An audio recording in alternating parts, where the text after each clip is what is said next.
What's going on, guys? Welcome back to the channel.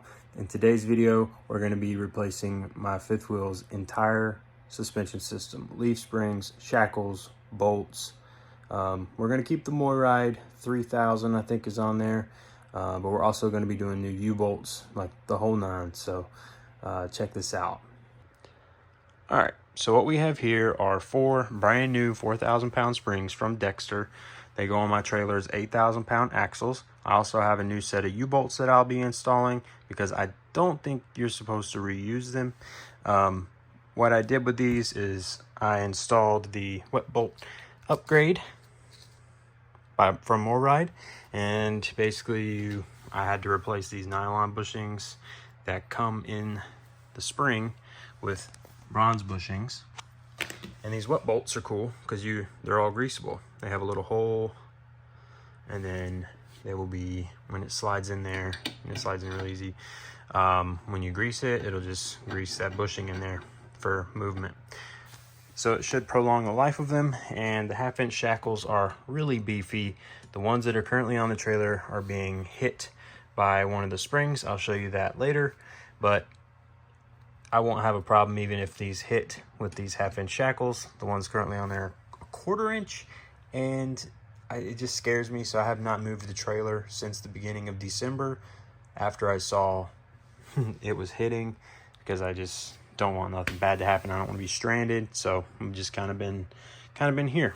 But anyways, the bushings were super simple to put in. I used a rubber mallet. I started knocking them out with a 13mm, and then I finished the knockout with a 12mm socket. I used this end, not that end, to try to keep from boogering up and messing up the ends of the nylon bushings. Not that it really matters, but I just didn't want them to get stuck in there. So I then sprayed silicone lubricant on the spring itself and used the rubber mallet to drive the bronze bushings into there, and it was actually really easy. I didn't need a vise or anything.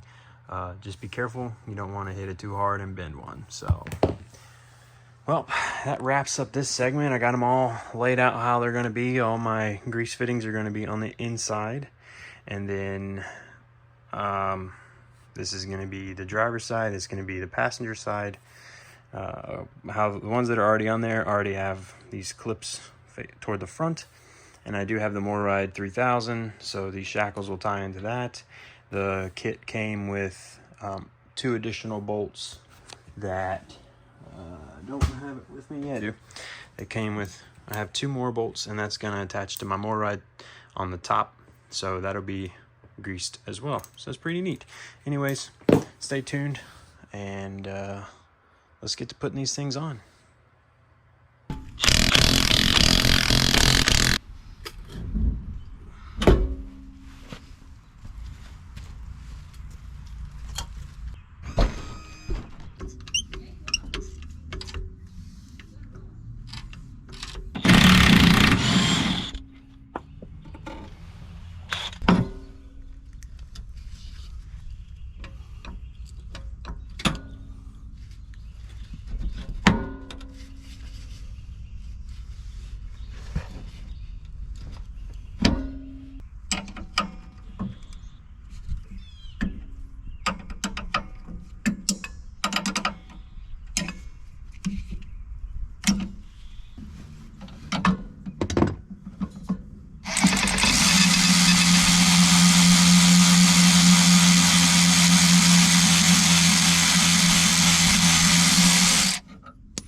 I just realized I'll have to use these top plates, although I don't want to, with the new U-bolts because they have the shock mount. I'm doing this part before I drop this side, because I need this to keep the axle from moving and falling off of the jack.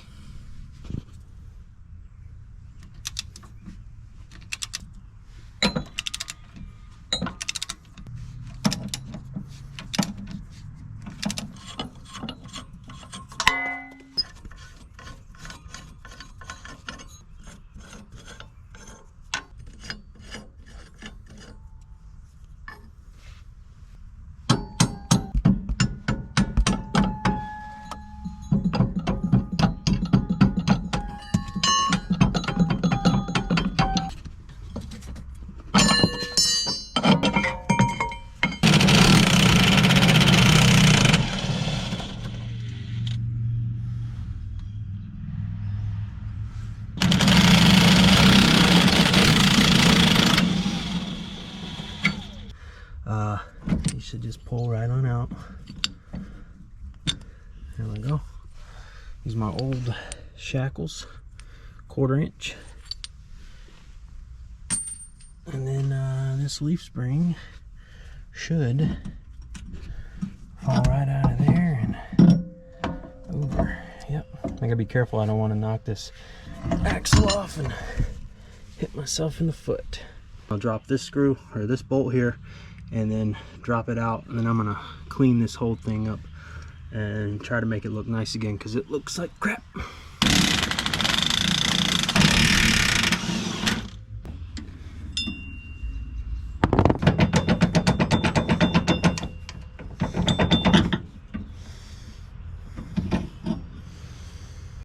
Well, some Dawn and a hose pipe, that cleaned up pretty good.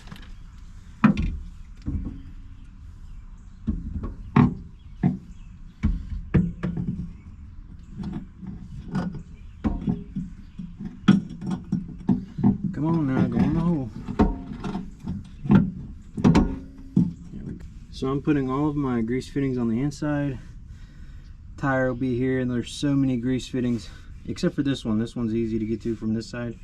But all these grease fittings will be easier to be accessed by the back.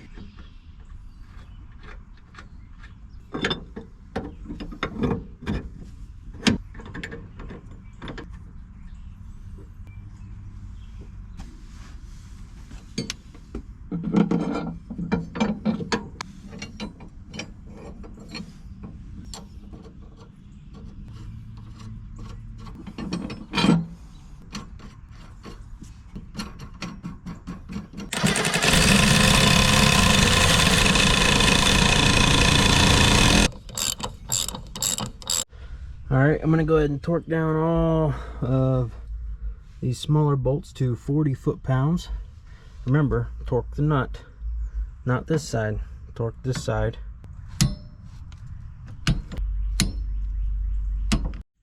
Alright, so these U-bolts are 9/16, so we're going to torque them to 130 foot-pound. And I'm going to go from here to the front here, over to here, and then over to there. Well, something interesting happened. The lock washer at that torque actually kind of came out, so it broke. So I backed it off just a little bit, pulled the washer out with a screwdriver, and then re-torqued it down and re-torqued this one down. And this one even shedded a little piece here. I wouldn't even be using them if that's not what came with these U-bolts. So I might not even use them for the other side. Might just use the nuts, because that's all that was on there previously. There was no washer. But got this side all torqued down, 40, 130. It's 120 to 130, so I'll probably do 120 next time on this one, just so I don't destroy these washers. But 130 on these four, and then 40, 40, and I torque this one down to 40 as well, and everything still is nice and has flex room, so should be able to get that other one on there pretty simple. I'm gonna do this one over here in time lapse, since you guys just watched me do this one. So I'm gonna put this tire back on and get to work.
So this right here is the reason I replaced this, because this spring was coming apart and hitting.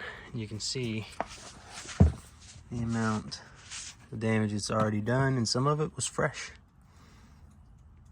And the whole spring pack is running kind of, I don't know if video will pick it up, but at an angle.